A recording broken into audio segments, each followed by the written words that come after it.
Well, hello, everyone, and welcome to Doing Business in Bentonville. My name is Andy Wilson, and I'm the Executive Director and your host of Doing Business in Bentonville. We're back with Elise Mitchell. Elise, welcome.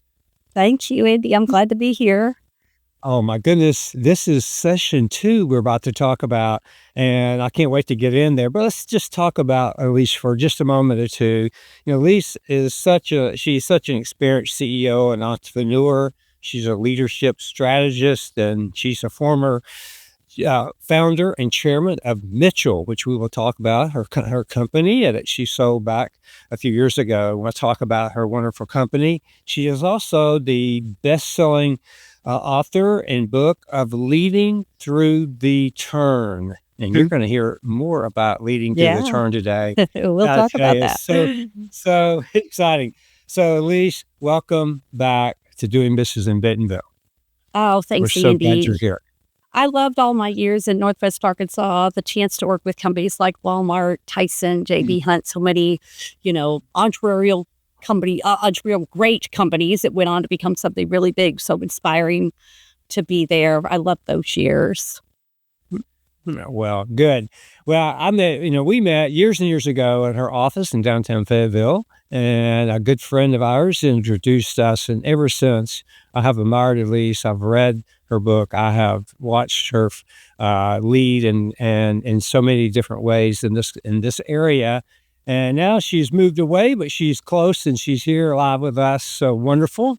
Now, yesterday we had session 1, laying the groundwork for change.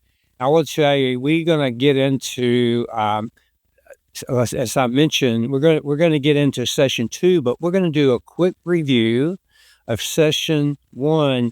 But now, if you're watching us here or listening to on session 2, you've got to go back and watch or listen to session 1, right, Elise? Because we have to put this all together for our viewers, correct? Yeah, that's right. So session 1, we talked about, the really our overall theme is leading through change. How do you do it? Which, of course, is the trick everybody wants to know these days. Right. Nowadays, after I sold my company, now I do executive coaching and consulting work, and I work with a lot of leaders, and it doesn't really matter what industry you're in.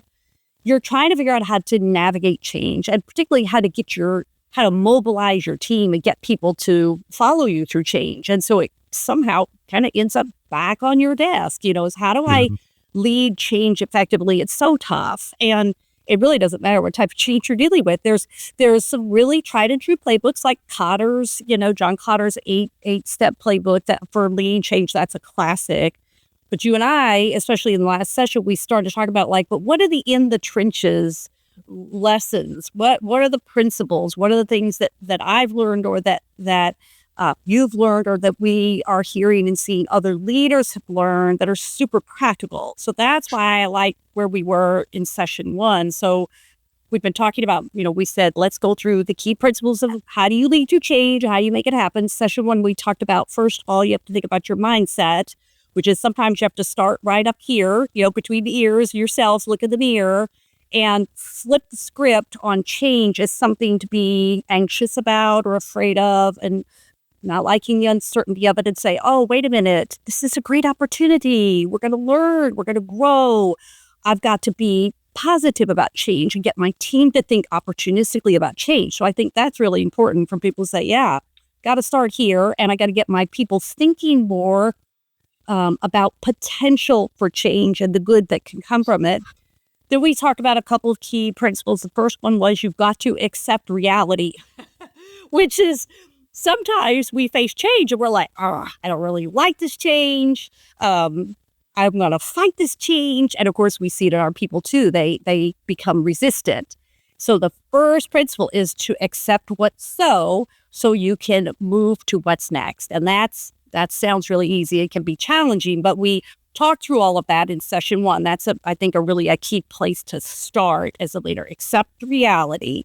Session 2, my sort of shorthand term for being decisive, I said, think of it as break glass, pull handle, like when the fire is raging around you, now's the time, right? You have to be decisive as a leader. How do you be decisive? How do you How do you hone your discernment skills? Because, of course, in change, there's so much we don't know. And it makes us sometimes kind of, freeze, the paralysis analysis kind of thing. Or we get lobbied by people to change our minds. And so in session 1, you and I talked a lot about how to hone your discernment skills and how to feel like you make better decisions in times of change to keep your team moving forward. So that was principle 2. The principle 3 was connect the dots. So once you have a vision for change and you've begun to define the destination, like where are we going, how are we going to get there?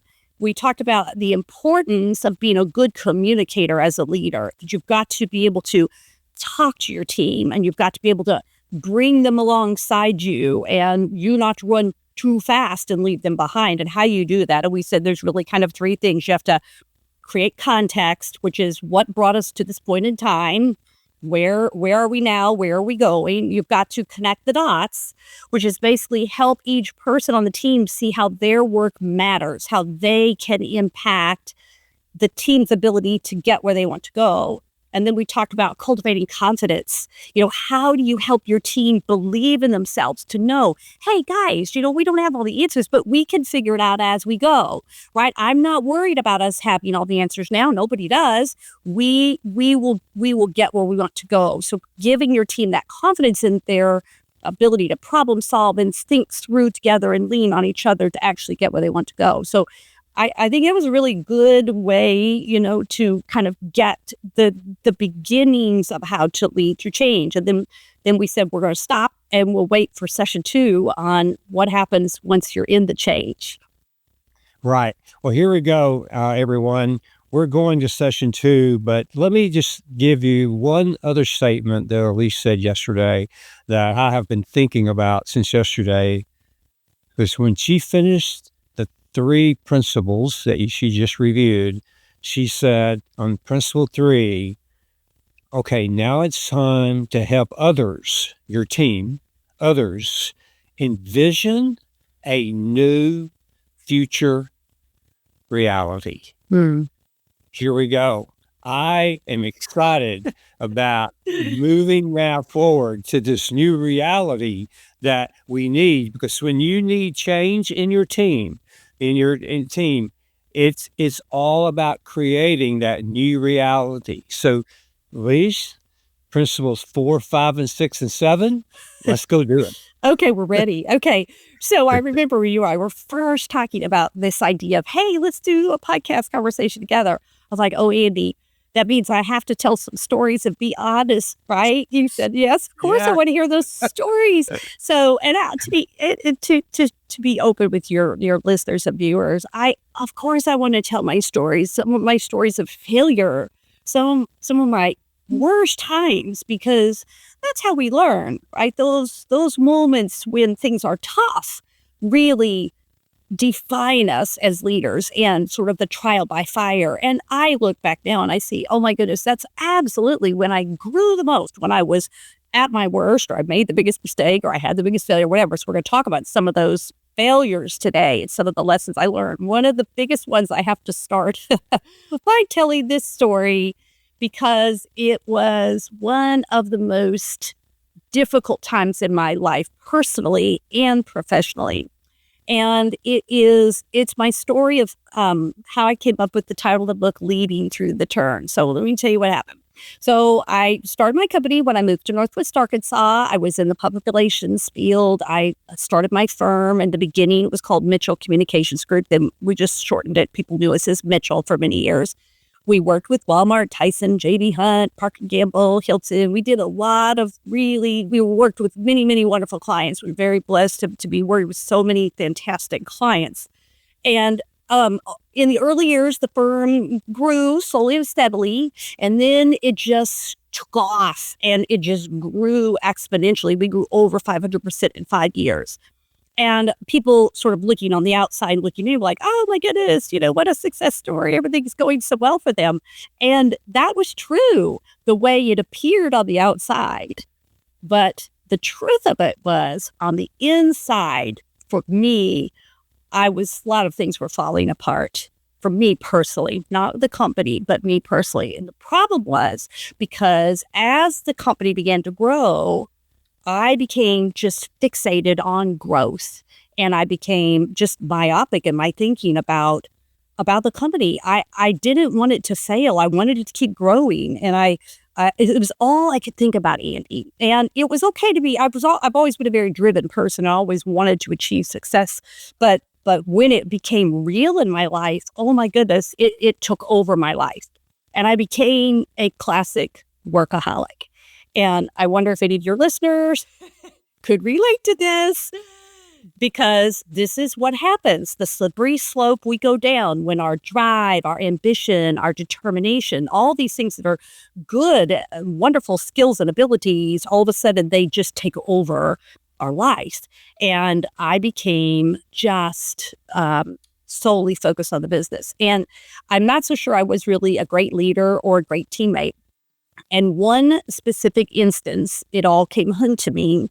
And it was a period of time where the pressure was kind of rising in the business. I was the one who kept setting higher and higher expectations, of course, for myself, but also for the team, delivering excellence to our clients. And I just kept convincing myself, I don't think the team is trying hard enough. Team needs to do better. We need to do better, better, better. And it just never stopped. And I thought to myself, one day I've got to take my top 2 people with me to lunch, and I've got to talk to them, and I've got to tell them the team is not performing. We need to get the team to perform at a much higher level. So sure enough, I took everybody to lunch, these 2 people. They were my top 2 people, and I sat there with them and I had this conversation.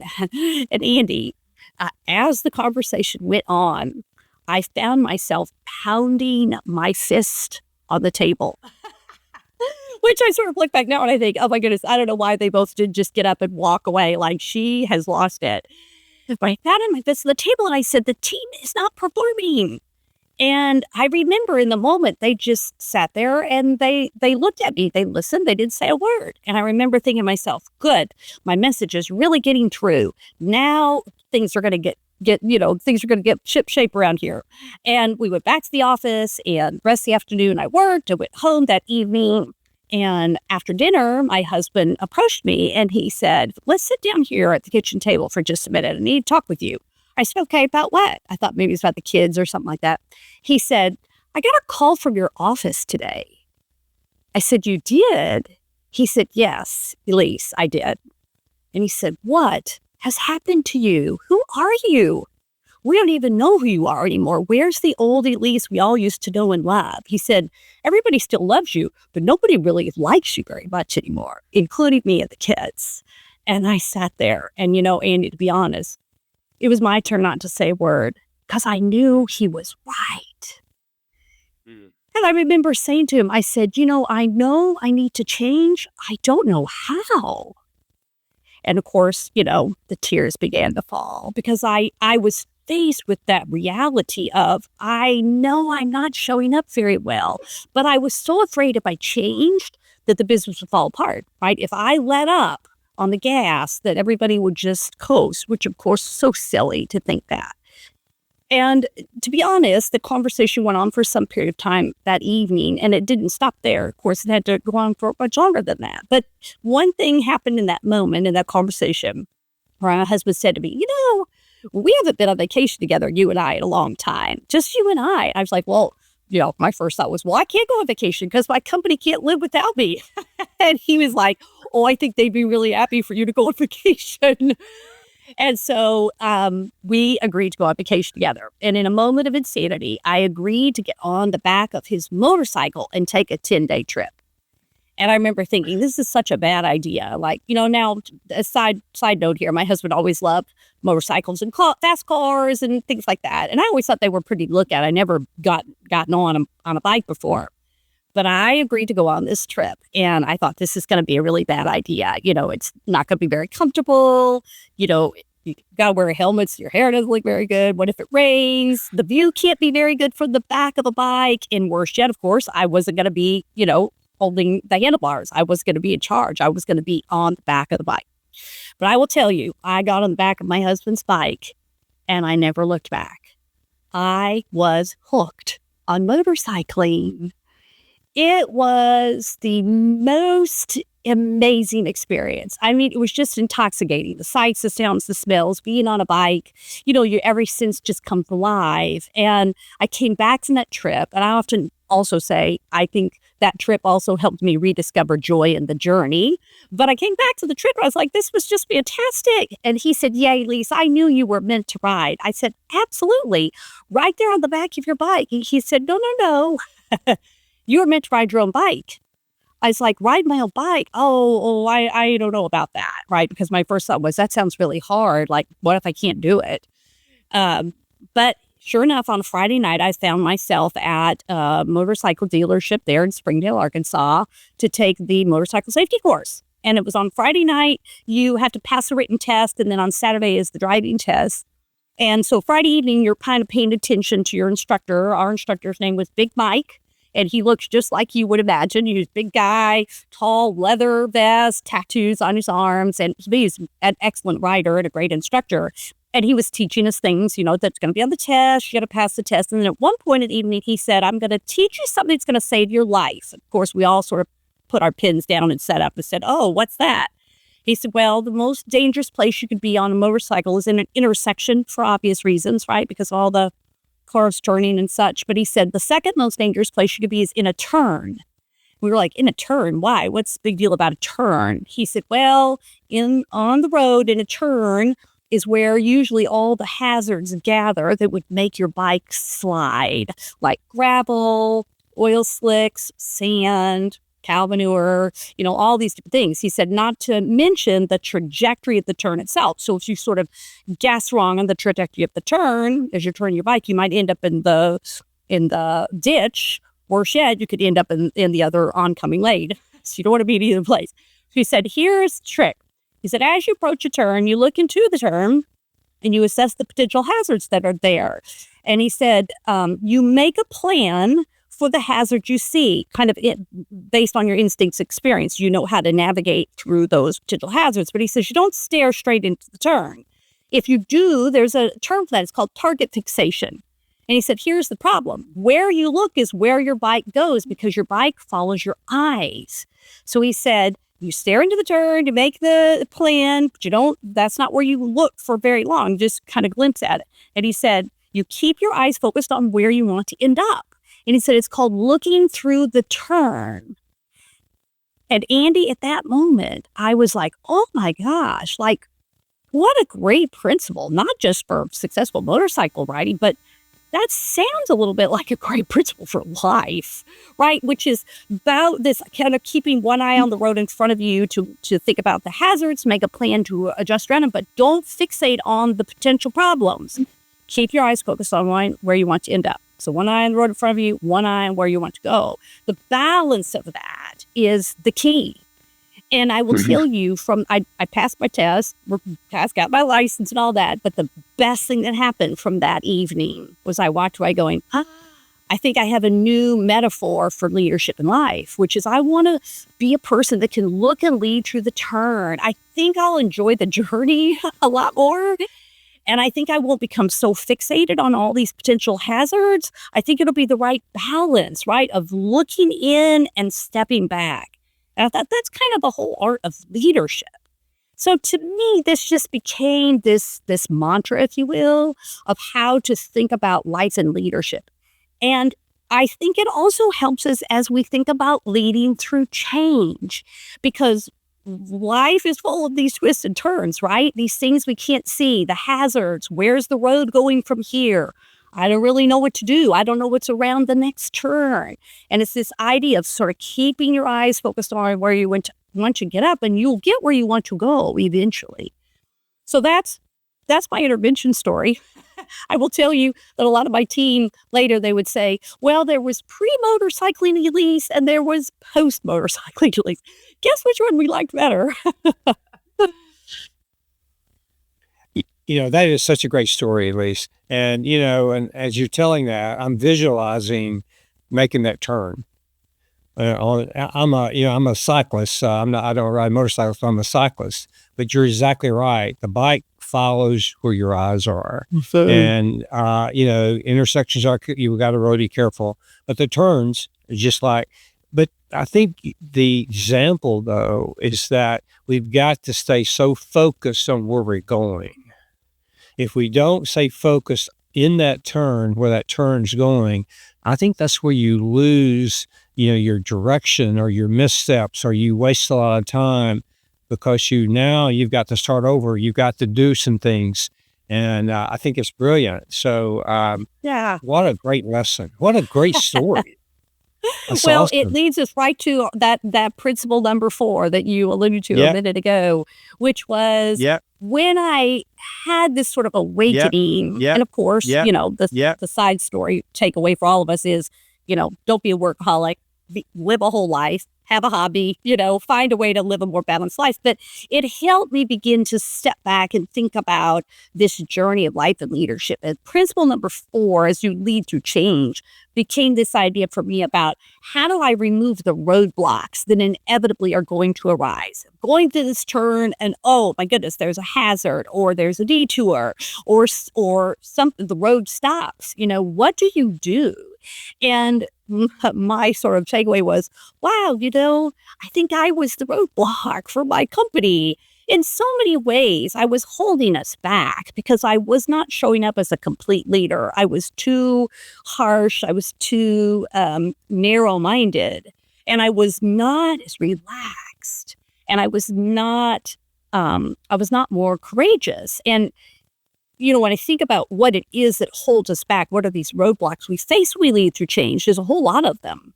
But I think it could be organizational dysfunction. It could be lack of resources, competing priorities. There's a lot of things that I think hold us back in times of change. But one of the worst ones, Andy, is fear. And this is a big one as you think about yourself leading through change. Like, what am I afraid of? And what is my team afraid of? Why does my team seem fearful? And how do I help us move through the fear of what is going to happen? And there's so many common fears that we all face, not even just times of change, but in all of leadership, fear of losing control, fear of failure, for sure. That was my biggest one.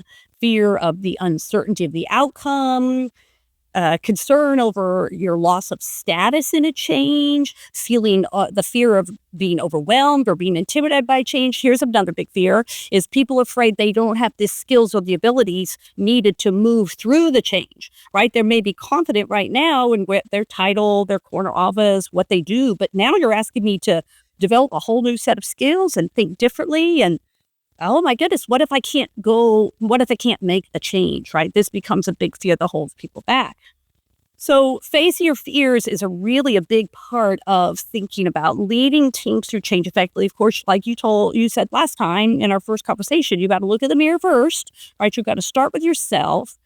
And for me, I knew, through all of the changes that I faced, my biggest fear was a fear of failure.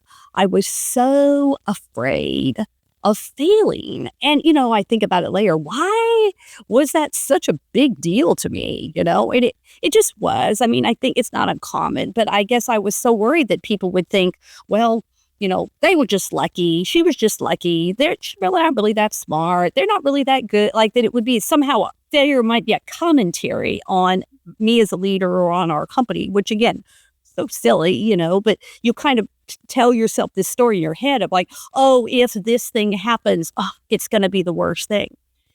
I was so afraid of failure until I failed, until I failed pretty spectacularly. And then I realized, A, everybody fails. B, I don't think anybody cares that much about anybody else's failures, right? Nobody was paying that much attention to me. And C, when you fail is when you grow, right? This was, as I was alluding to a little earlier, from your lowest lows can come your highest highs. And we've got to sort of shift our mindset to think about failure differently. And I think this is really key. I sort of calling this, facing your failures is, I sort of say, stare down your tigers, if you will. The tiger that has you crouched in a corner because you're so afraid of it. And for me, when I began to face this failure and overcome it of, I'm not so afraid to fail anymore. Well, it turns out it wasn't that big of a deal. And there are so many things that are good in my life that I don't need to worry about this or that failure because the things that matter the most are still intact for me. And it became this freedom from fear, the falling away of the fear that was really kind of holding me back. And it kind of brought to light for me this concept that I work with my clients a lot on, which is this idea about courage and confidence.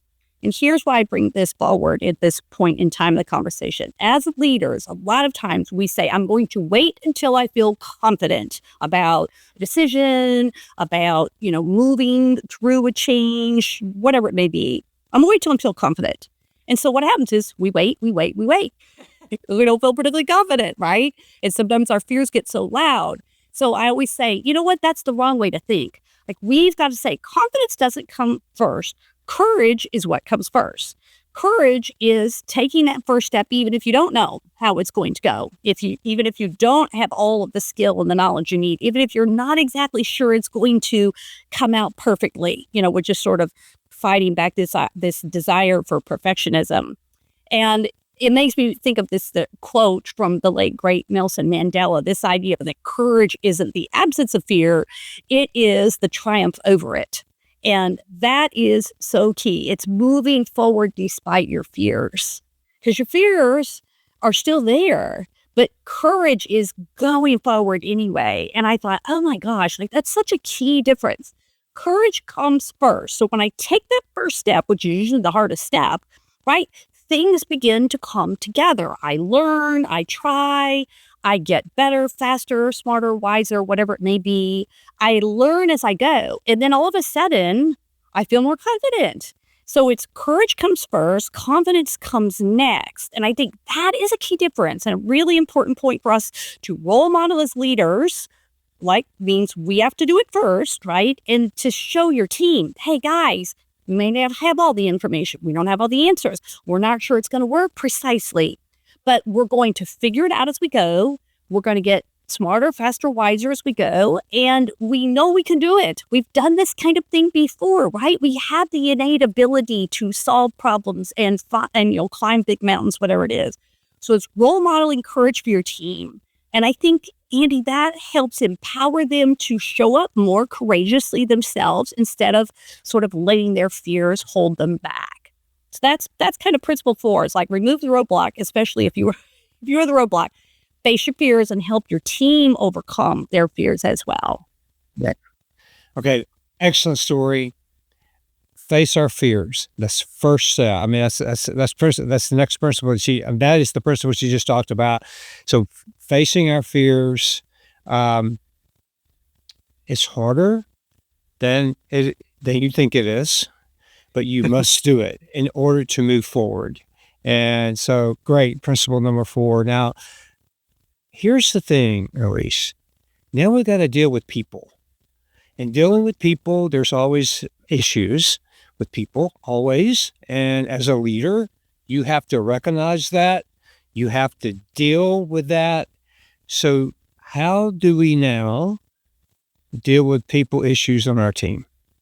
Yep, that's exactly right. It sounds really good. Oh, you're just going to be courageous. You're going to help people move through all this. It's so easy, right? No, and it leads to principle number 5, which is to toughen up. Right? Because if you're going to remove the roadblocks and help your people and show up courageously and all that, you're still going to run into these issues. And I will tell you, in all of the work I do with clients now, 9 times out of 10, the topics they bring to our conversations are around people.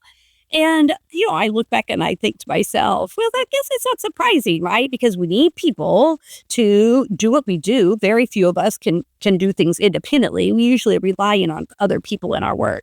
And, people are messy, complex. They change their minds. They're not controllable. They're their own individual, of course, right? And so we should expect that people challenges might be things that we would face, not just in our day-to-day leadership, but especially as we are leading through change. Because when you insert change into the equation, it becomes exponentially more difficult for everybody. And this is part of where I say, and I've learned this myself the hard way many times, was you're going to have to toughen up and build a reservoir of resilience to help you deal with the stress and the anxiety that comes as you lead a team through change.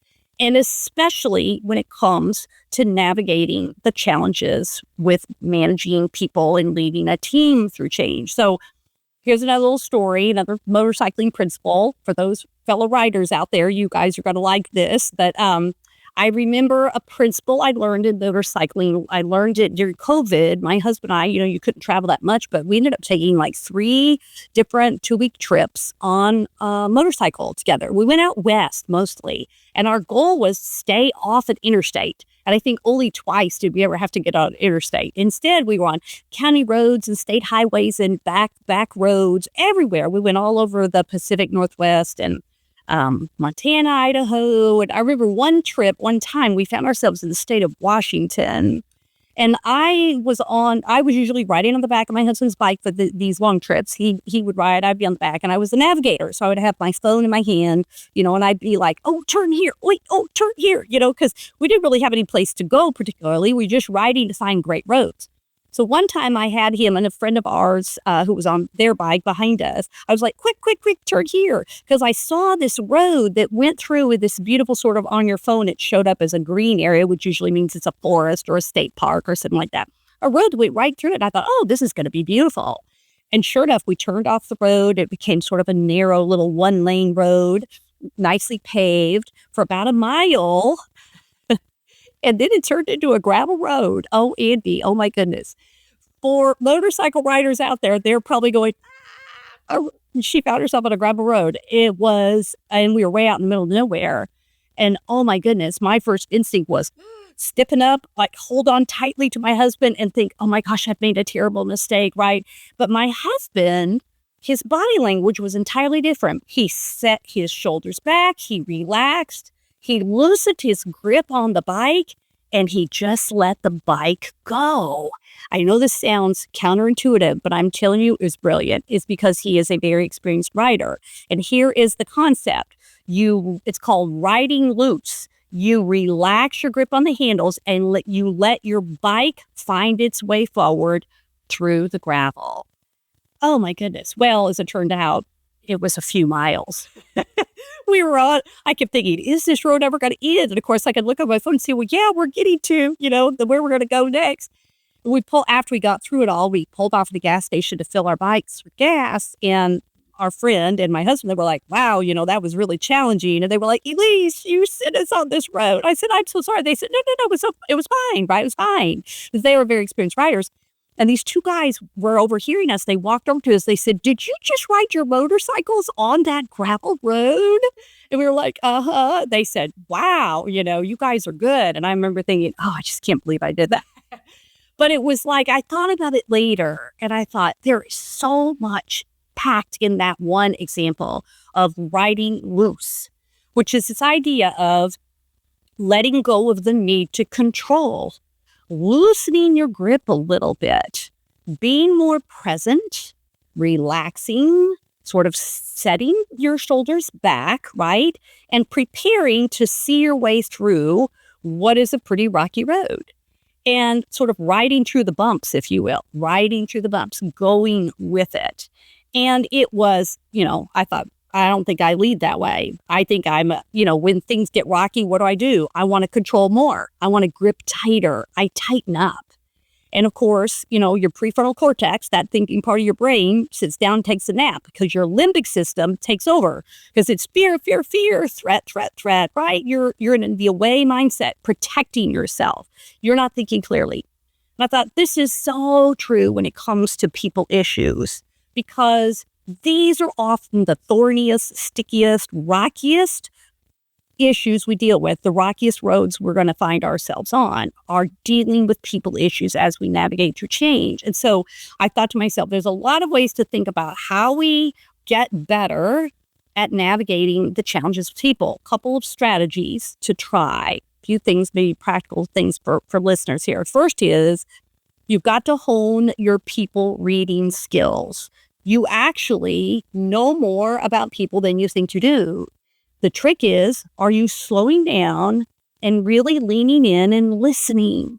Are you watching for the signs that people are giving you? Are you, for example, listening to not only what is said, but what isn't said? Are you learning to read body language? Are you being curious? Are you asking good questions? Are you figuring out what seems to trigger people and what are their preferences? What are their tendencies? There's so much we could get into all of this, but just leave it there enough for leaders to say, am I doing a good job of reading my people? Am I doing a good job of taking the time to slow down and get the signals that are happening in the moment and leaning in with curiosity to find out more of what's going on in somebody's head?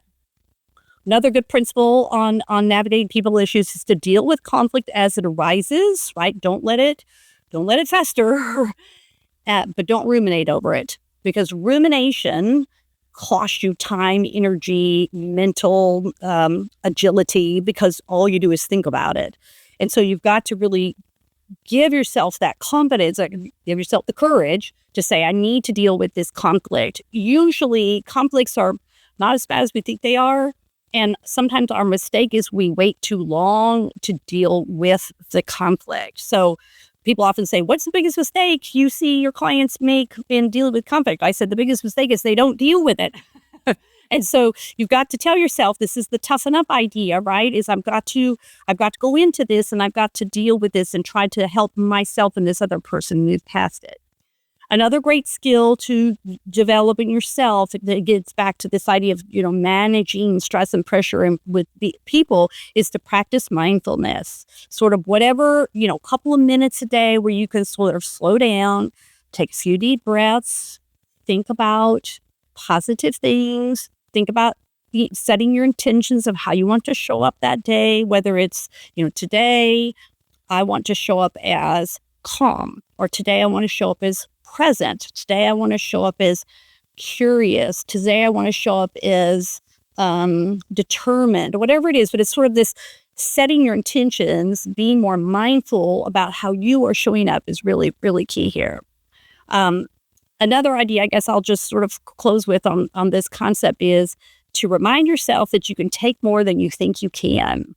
I remember there were so many times, Andy, I thought to myself, I just don't think I can keep going here. This is just so hard, right? I sort of like to give up. And, then say, wait a minute, Elise, you've never given up before. You've always been able to be tenacious and stick it out, right?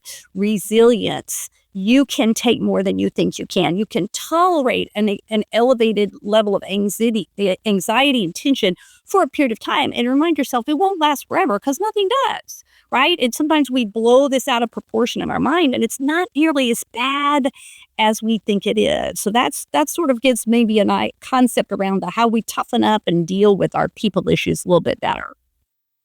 Those are great strategies, Elise. So great. It reminds me, I was in Chicago, and I'd recently taken over the human resource people division for Walmart, CHRO, and as you know, it's a large company at that time, 1.5 million people in the organization, and I was always visiting stores. To your point, listening to our associates, listening to our customers, but I had an opportunity to visit my counterpart at Sears. And so I was at the Sears Tower and had a meeting, and I went up to Sears Tower and I rode up to his floor and I sat down in his office and we had a nice chat. And then I asked him a question. I said, what is wrong with Sears? Why are you struggling? And he stopped for a moment. I think he was like, can I really trust this guy? He's my competitor sitting across my desk with me. But I could tell he was really worried, complex. And he said, we have lost our way. And I just listened. There was a lot of silence there after that. And then I asked, why have you lost your way? He said, because we don't stay close to our people. He said, look, I'm in this tower. I stay in this tower most days. And he said, I know you're traveling stores. That's why you're in Chicago. You're in stores. You're listening to the people. You're listening to, your customers, your associates in the stores. And so we finished our conversation. But when the thing I took away was if you don't stay close to your people, to what you talked about in your strategies, and you said you can learn to read others. You talked about as situations arise, you deal with it. You keep your eyes focused, where you want to end up, especially when it comes to your people. That reminded me of the importance of my job and of my role in the company. And because we all know that that company no longer exists. I think if that company had done and talked about the strategies you just shared, just those one strategies that you just talked about, that company may still be here today, or it may have been a success much longer. So the point that is that you've got to check in. You got to check in the frontline team members. You have to listen. You have to show empathy. You've got to appreciate them. And so those things you pointed out are so critical for Yeah. our next point that Yeah. we're going to talk, our next I principle love that that. you're going to share. Yeah. Yeah. Yeah. I love that, Andy. That's such a great story. Yeah. It reminds me, so principle 6 is just what you've said, this idea of how do we stay close to our people. And even though what we just talked about is navigating people issues, it's a bit of that balancing act, which is, yes, I've got challenges to deal with my team and help them get where we want to go, but I've got to stay close enough while we go through this change to be able to know what's going on and be there with them. This is a little bit the idea of being an in the trenches leader, right? There are times that you need to be on the front lines. There's a concept I like. When I sold my company, I actually sold to a Japanese parent company. They were based in Japan, but they had bought agencies all over the world. But I remembered I actually lived in Japan between my freshman and sophomore year of college. Isn't that crazy? I made just enough money to get a plane ticket over there, and I worked in a language school and then came back in time for my sophomore year in college, but learned so much about Japan. Never thought I would actually sell it to a Japanese parent company, but there were some core concepts from Japanese companies that I think are really relevant here. One of them is the phrase called Genji Genbutsu. I don't know if you've heard that or other people have heard of that, but it came from Toyota back in the day when they were becoming renowned worldwide for their production philosophies. But the phrase Genji Genbutsu means go and see for yourself. Go and see. And the idea is they would send engineers down to the factory floor. They would say, stand and watch the production line and figure out what's not working. Because you can't figure it out in the ivory tower. Just like you said, your Sears counterpart who's sitting up in the ivory tower, here you were going to stores, right? And sometimes I work with my clients and they'll say, this key leader on my team left, and now I've got to get back in the weeds and deal with part of the company. I say, this is such a great opportunity for you to go and see what's really going on in the front lines of your business. And they're like, I didn't think about it that way. And I'm like, well, it'll be interesting to see what you learn, right? You're on the front lines, you're talking with clients or customers, you're right there rubbing elbows with your team, and you're beginning to understand what are the challenges they're facing, what's their morale like, what are the processes and systems that are maybe not working very well, how do I help my team become better equipped? And I can't really know it if I am sitting in my office. I've got to, quote unquote, walk the halls, although I know sometimes we have remote-based team members, but you've got to stay in touch. As you said, you've got to listen, you've got to show empathy for your team, understand their challenges, lean in with questions, try to figure things out, maybe get them to help you figure things out. So the couple of strategies here that I think help us with this principle of how we can stay close, right, is a couple of them. One is, I love this idea of growth mindset, which is you can learn and grow, you can get better, right? Not a fixed mindset, which is, your skills and abilities are fixed and you really can't change.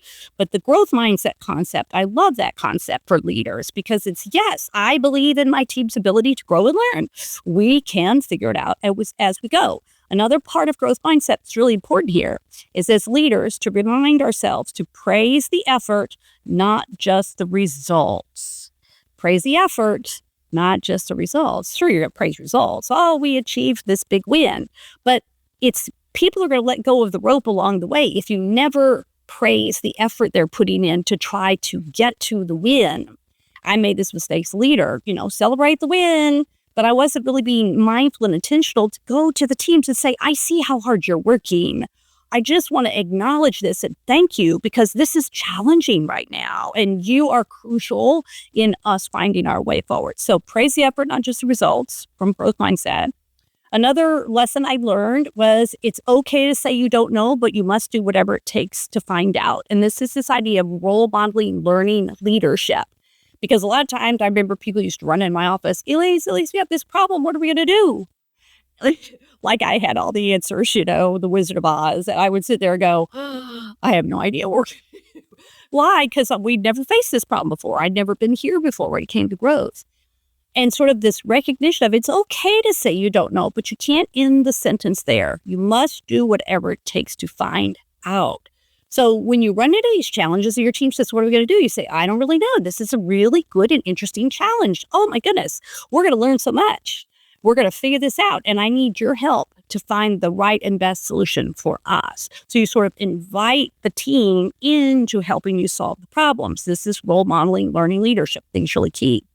Another thing I think was really helpful was I look back now and sort of think I called it in creating a culture of try, And the idea behind that is make it okay for people to try things, right? This is, battling the need for perfectionism or not making mistakes, but to say, hey guys, think of it like a greenhouse. We're going to plant some things. Some things are going to die on the vine, but some of our other ideas, oh my gosh, they're going to take off and bloom and become very productive for us. They might be the thing that really saves us here. We've got to try some things.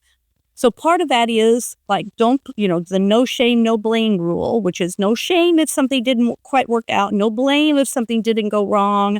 It's what are we learning? How do we get better as we go? Keep people moving forward and not sort of giving up because they found something to be particularly challenging. And then this idea too of not rescuing people when the going gets tough. That's a whole nother conversation we could have another time, but I see this a lot in my clients, which is this idea of jumping back into the business, but they do it for the wrong reason. They do it because they're trying to rescue their people and rescue the company. And you can do that occasionally, but it's really not the best strategy. What you really want to do is teach people to rescue themselves, right? Help them learn to think for themselves. And one of the ways we do that as leaders, instead of being so directive with answers and solutions, stop and ask a good question and say, gosh, that's a really interesting challenge. What do you think we should do? What do you think might be the first step? What do you think is the real dilemma here? What perspectives are we missing? What are the options that we might consider? What would you do if you could do anything? How do you go forward from here, right? You're asking good questions to sort of push the ball back into the court of the other person as opposed to say, well, this is exactly what we need to do and this is how we do it.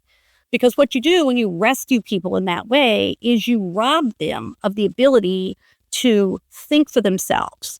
And we're never going to get through change, really hard change, if we're the one who is always putting our team and our company on our back and trying to carry it across the finish line. We are generally not going to make it. Either we're going to give up through burnout or our team is just never going to be strong enough to help us get there where we want to go. Success is a team sport, and we've got to bring our teams along with us. So that's principle number 6. That's so good. I love it. Stay close. I think that's powerful. And what great strategies you've given us on staying close. And I just got to underline, don't rescue your people. That's powerful. When people know that, and when they work with you, work with the leaders and know you're not going to rescue them, they're going to try harder. They're going to work harder. They're going to try to find those solutions without you. And because they know it's safe to do that. That's so powerful. Thank you. Now, we're about to go to 7, and I don't even want this to end. It's so awesome, but we have to go to principle 7.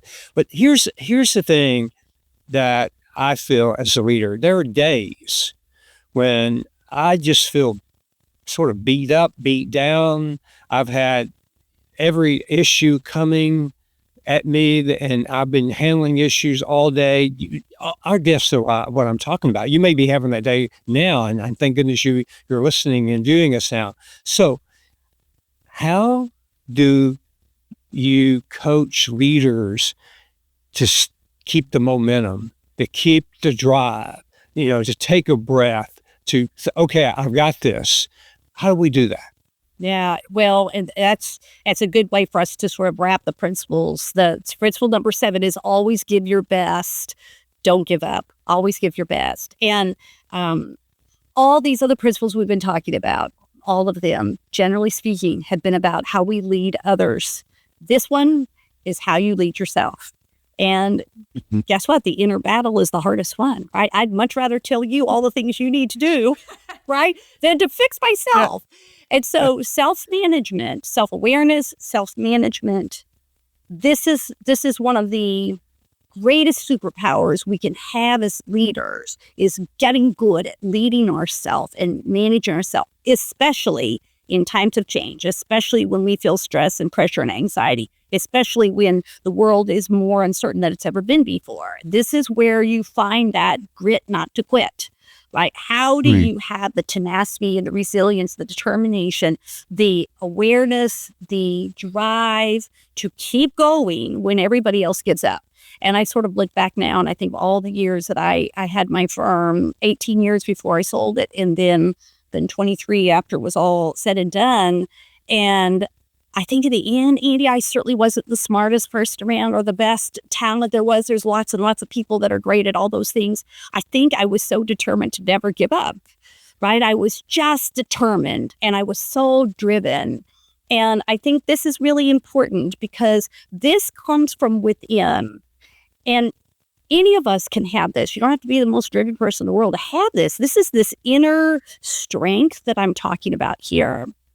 And I want to share a couple of very practical strategies I learned about how to manage yourself more effectively so that you can show up at your very best in times of change when things are particularly tough. So a couple of things I learned. So as I mentioned in session 1, when I pivoted to what I do now, I got my executive coaching training through the Neuro Leadership Institute. And David Rock was the founder of the Institute, and he wrote a number of great books. So people are interested in books on neural leadership and how the brain works and how that intersects with daily practical leadership.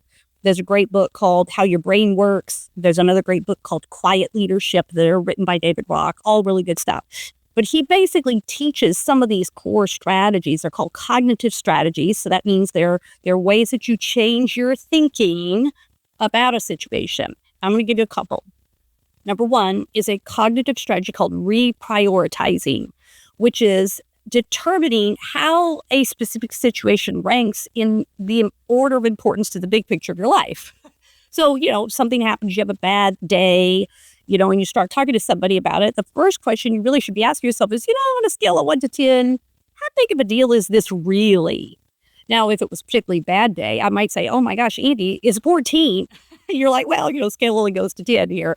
Really, Elise? And I'd say, well, okay, it's probably a 7 or an 8, right? When you begin to talk about it. And reprioritization allows you to step back a bit and see things in the bigger scheme of life, or maybe in the bigger scheme of your career or of the certain project. It doesn't matter what time frame, but it's allowing you to sort of see it a little bit more for what it is. This is a little bit of sort of like accept reality. But I love this skill. On a scale of 1 to 10, how big of a deal is this really? Number 2 principle is distancing. So this is stepping back enough to see how you're thinking and feeling. So this is a little bit of self-observation, which is if in the moment you said to me, Elise, hey, that conversation you're having with your team, did you kind of see how you were showing up in the moment? That sounds really easy to do. It's actually kind of difficult, but it's the skill of self-observation, which is sort of floating outside yourself and turning around and looking at yourself and going, how's that conversation going? How are you showing up? How is it working? Is it flowing well? But you're putting some distance between yourself and the situation. And it's also very similar to that. It is thinking into the future and imagining how you will feel about this situation when you look back. So one of the questions I ask my clients a lot of times is, oh, well, that's interesting, Andy. I see your point there. That was challenging. When you and I are talking about this a year from now, what do you want to be able to look back and say about how you showed up in this situation? And almost always my clients sit there and go, that's a really interesting question. What it's doing is causing them to reflect on who they think they are and who they want to be and what they want to be known for, right? In other words, what is the most aspirational version of myself? What does the ideal me look like? When the chips are down, I choose to show up as my ideal self, which again, sounds really easy, can be quite hard. But having clarity about what is most important to you about how you show up is really key here. Write it down on a sticky note. My ideal self is strong, wise, discerning, has high integrity, role model stewardship, is kind, whatever those words are that resonate with you. And you say, this is my ideal version of me. And when the chips are down, I got to remind myself, Elise, this is how you need to show up. This is actually a strategy called identity-based motivation, which is if I identify with these qualities and characteristics, then I'm more motivated to actually demonstrate those qualities and make them come to life instead of sort of defaulting to maybe my emotions and some bad patterns.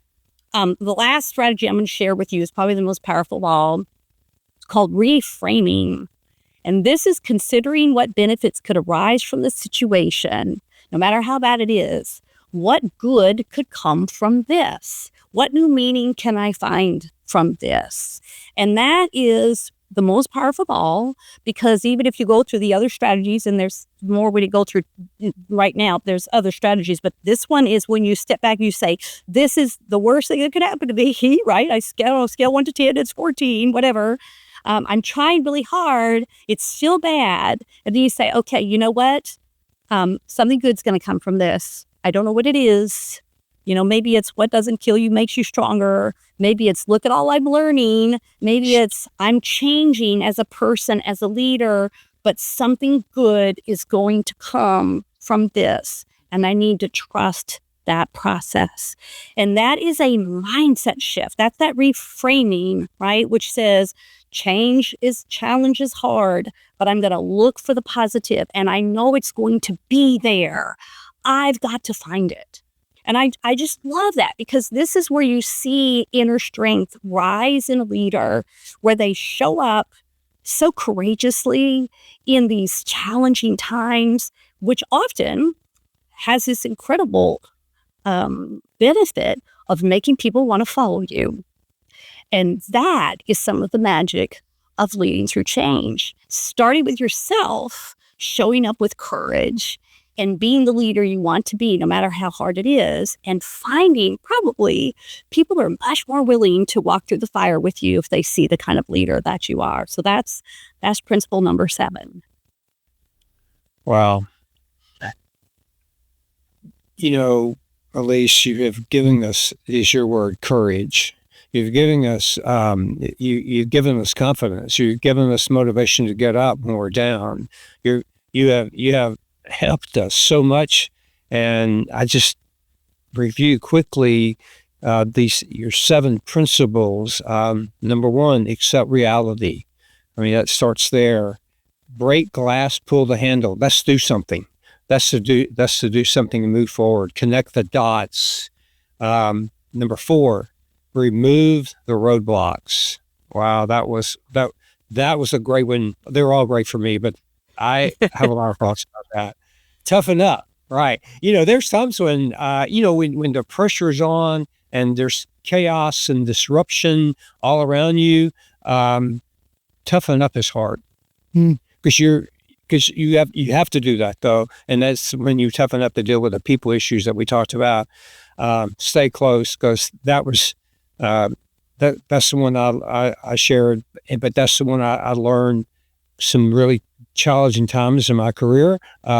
I learned that one the hard way, but I learned it, and I don't think I'd went to Sears Tower if I hadn't learned it. Number 7, always give your best.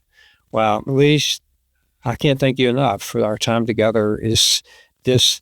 I don't want this to end. I just want to tell you that in front of all of our guests. Um, You have inspired us. You have motivated us, but you have given us leadership lessons and strategies that we need.